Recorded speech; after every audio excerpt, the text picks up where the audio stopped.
Hello friend, आज की कहानी में हम सब देखेंगे एक थरकी बाप ने अपनी बेटी और अपनी बेटी की सहेली के साथ कैसे अपनी रातें रंगीन करता है। तो कहानी की शुरुआत में हम एक गली में एक लेडी को देखते हैं जो अपने कुत्ते के साथ एक घर की तरफ जा रही थी। घर के अंदर दो लड़कियां ड्राइंग करने में व्यस्त हैं। एक का नाम निकोला है जो अपनी सहेली यूसनिया के घर पर आई है। वही एक औरत, वह जो अजीब अजीब हरकत करती है, जिसका नाम अलीशा रुटेली है। अलीशा रुटेली किसी अनजान बीमारी से ग्रसित है जिसे अचानक से दौरे आते रहते हैं। फिर वह रोने और चिल्लाने लगती है। उसे मेंटली स्टे रखने के लिए एक मेडिसिन देनी पड़ती है। जो औरत सामान लेकर घर आई है वह अलीशा को संभालती है और फिर चली जाती है। यहाँ निकोला देखती है कि यूसनिया की माँ को केयर करने की जरूरत है। इसके बाद दोनों उस कमरे में जाती है और अलीशा की देखभाल करते हैं। यूसनिया अपनी माँ से पूछती है कि आखिर आपको हुआ क्या है। यूसनिया की फ्रेंड निकोला भी इसकी बीमारी का कारण पूछती है, जिसके बाद अलीशा उन दोनों को बताती है कि यह मर्द बहुत कमीने होते हैं, कभी किसी आदमी के चक्कर में मत रहना। यूसनिया अपनी माँ को उनके बेडरूम में ले जाती है। इतने में उसके फादर, जिनका नाम एमिलियो है, आ जाते हैं। यह एक ठरकी आदमी है, इसे अंगूर पसंद है और वह यहाँ टेबल पर रखे अंगूर खाने लगते हैं। यहाँ एमिलियो की नजर निकोला के पपीते पर होती है। निकोला भी एमिलियो को देखती है। इसके बाद एमिलियो अपनी वाइफ के पास जाता है। एमिलियो से उसकी वाइफ बिल्कुल अपने आप को नॉर्मल दिखाना चाहती है। वह ऐसा प्रेजेंट करती है कि उसे कुछ भी नहीं हुआ है। निकोला अब तक अपने घर जा चुकी है। इसके बाद जब यूसनिया अपने डैड को खाने को कुछ देती है तो ये ठरकी बुड्ढा उसके बालों को सहलाने लगता है। वह कहता है, तुम बहुत खूबसूरत हो। एक दिन क्लिनिक में एमिलियो की असिस्टेंट उसे बताती है कि उसकी बेटी ने अपनी फ्रेंड निकोला के लिए अपॉइंटमेंट बुक किया है। उसके दांत में कुछ समस्या है जो अक्सर एमिलियो के घर आती रहती है। क्लिनिक में जब एमिलियो निकोला के दांत को चेक करने की कोशिश करता है वह दर्द से कराने लगती है। निकोला एमिलियो को अपने दांत तक छूने नहीं देती है और कहती है कि उसे पहले दर्द का इंजेक्शन लगाया जाए। निकोला नर्स को भी बाहर जाने के लिए बोलती है क्योंकि नर्स के सामने वह कंफर्टेबल नहीं है। जब नर्स बाहर चली जाती है एमिलियो उसे दर्द का इंजेक्शन लगाता है। इंजेक्शन लगाने के बाद निकोला अजीब सा बर्ताव करने लगती है जैसे काम उत्तेजना में होता है। शुरू में डॉक्टर एमिलियो को लगता है कि शायद इंजेक्शन के कारण ऐसा हुआ है, परंतु ऐसा नहीं है। वह एमिलियो के साथ गपागप करना चाहती है। इसके बाद निकोला एमिलियो के साथ जबरदस्ती चुम्मा लेती है और अपने कपड़े उतारती है। इस बर्ताव से एमिलियो भी उसकी गुफा में अपना केला घुसाने चाहता है। इसके बाद क्लिनिक में ही दोनों गपागप शुरू कर देते हैं। कुछ देर के बाद एमिलियो को एहसास होता है कि उसने निकोला के साथ गपागप करके ठीक नहीं किया, क्योंकि निकोला उसके बेटी की फ्रेंड है। फिर हवस के इस पुजारी ने खिड़की से बाहर निकोला को जाते हुए देखता है। इस घटना के बाद अगले दिन निकोला यूसनिया के घर आती है। सभी लोग टेबल पर नाश्ता करते हैं, पर एमिलियो और निकोला ऐसा बर्ताव करते हैं कि जैसे उनके बीच गपागप हुआ ही ना हो। यही यूसनिया की माँ ने उन सभी के लिए कुछ बनाया था। यूसनिया तो उसे खाती है, पर निकोला को ये पसंद नहीं आया। यूसनिया को अभी तक नहीं मालूम कि उसकी बेस्ट फ्रेंड उसके फादर के साथ गपागप किया है। बाद में यूसनिया की मॉम अपने यंग डेज के बारे में बताती है कि किस प्रकार से एमिलियो और उसका संबंध हुआ था, कैसे उसके फादर ने उसकी माँ को प्रपोज किया था। वह कहती है कि तब का एमिलियो और आज के एमिलियो बिल्कुल बदल गए हैं। एक दिन निकोला यूसनिया के घर पर आती है। इसके बाद निकोला अलीशा से मिलती है। अलीशा निकोला को एक गाउन पहनने को देती है जिसे उसने अपनी शादी के टाइम पर पहना था। इतने में यूसनिया बताती है कि एमिलियो घर आ गया है। यूसनिया की मदर गाउन को निकोला के शरीर से जल्द ही उतार देती है। इसके बाद यूसनिया की माँ उसके पिता को एक टब में नहलाती है। वैसा दिखावा करती है कि वह बिल्कुल नॉर्मल है। एमिलियो पूछता है कि निकोला अक्सर यहाँ पर क्यों आती रहती है। यूसनिया की माँ अलीशा कहती है कि उसकी माँ अब इस दुनिया में नहीं है और उसके फादर भी अपने काम में बिजी रहते हैं। निकोला अपना अकेलापन दूर करने के लिए यहाँ आती रहती है। रात को जब एमिलियो अपनी पत्नी के साथ बेड पर होता है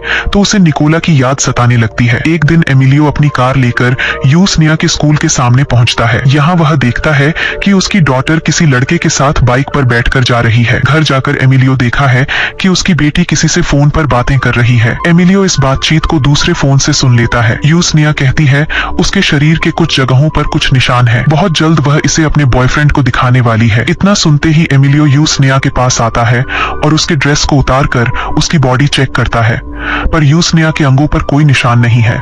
एमिलियो उससे माफी मांगता है और उसे गोद में उठाता है। फिर उसे बेडरूम में ले जाता है। एमिलियो अपनी बेटी से कहता है कि मैं नहीं चाहता कि कोई आदमी तुम्हारे शरीर को टच करे, ये मुझे पसंद नहीं। शाम को निकोला और यूसनिया साथ में दोनों बातें कर रहे होते हैं। निकोला कहती है कि जब जब उसके पीरियड चल रहे होते हैं तो उसके अंदर काम उत्तेजना पैदा होती है और अपना पपीता दबाने को मन करता है। क्या यूसनिया भी ऐसा महसूस करती है? यूसनिया इसका जवाब हाँ मैं देती है।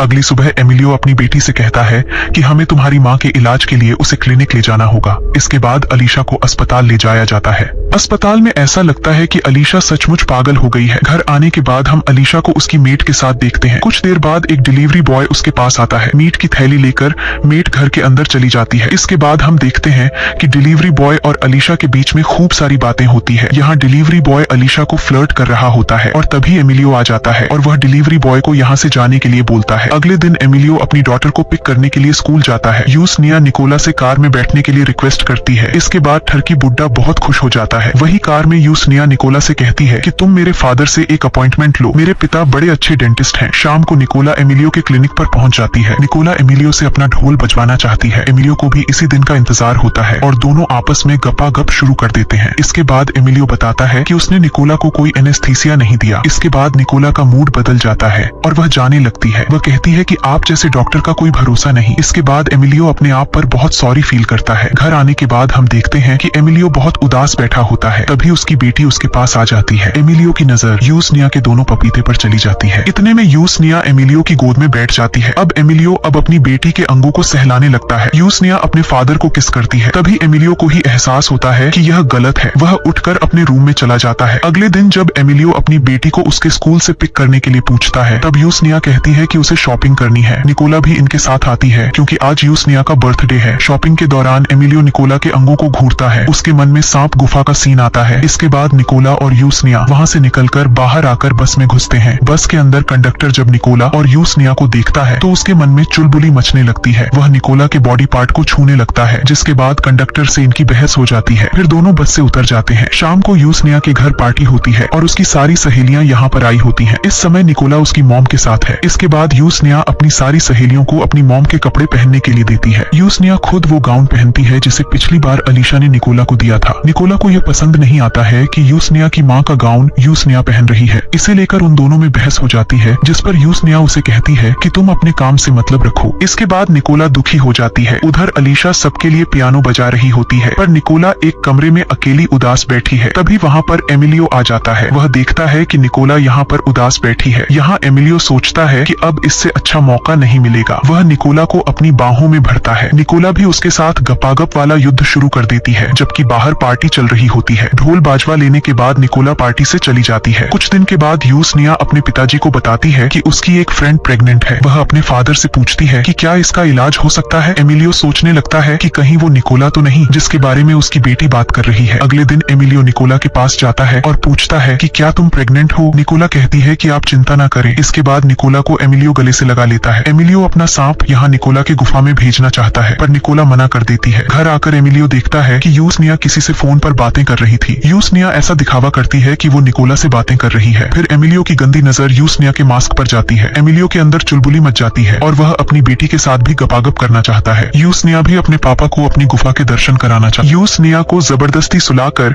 वह एमिलियो को लेकर हॉल में आ जाती है। यहाँ अलीशा कहती है कि तुमने मेरे साथ कई सालों से प्यार नहीं किया। अलीशा यहाँ पर एमिलियो के सांप को अपनी गुफाओं के दर्शन कराना चाहती है, पर ऐसा नहीं होता है। अगले दिन अलीशा को हम बेड पर देखते हैं। उसकी हालत खराब होती जा रही थी। इधर फूल पाकर एमिलियो निकोला को ढूंढने के लिए निकल जाता है। यूसनिया अब समझ जाती है कि उसके फादर निकोला के पीछे जा रहे हैं। इसके बाद निकोला एमिलियो को मिल जाती है। एमिलियो बताता है कि अलीशा को उसने हॉस्पिटल पहुंचा दिया, जो अब घर कभी नहीं आएगी। निकोला अब से उसके साथ ही रहेगी। इसके बाद वे दोनों घर पर आ जाते हैं। निकोला एमिलियो को बेड पर लेटा देती है। एमिलियो कहता है कि वह अब बहुत थक चुका है। निकोला अपने कपड़े उतारती है। इसके बाद दोनों घपाघप करने लगता है। अगली सुबह निकोला उठती है और रेडी होकर स्कूल जा रही होती है। यूसनिया उसके साथ है। एमिलियो खिड़की से ये सब देख रहा है। इसी के साथ कहानी समाप्त हो जाती है। तो दोस्तों, उम्मीद करता हूँ कि आपको मेरी वीडियो पसंद आया होगा, इसलिए वीडियो को लाइक और चैनल को सब्सक्राइब जरूर करें। तो मैं आपसे मिलता हूँ किसी नेक्स्ट वीडियो में। धन्यवाद।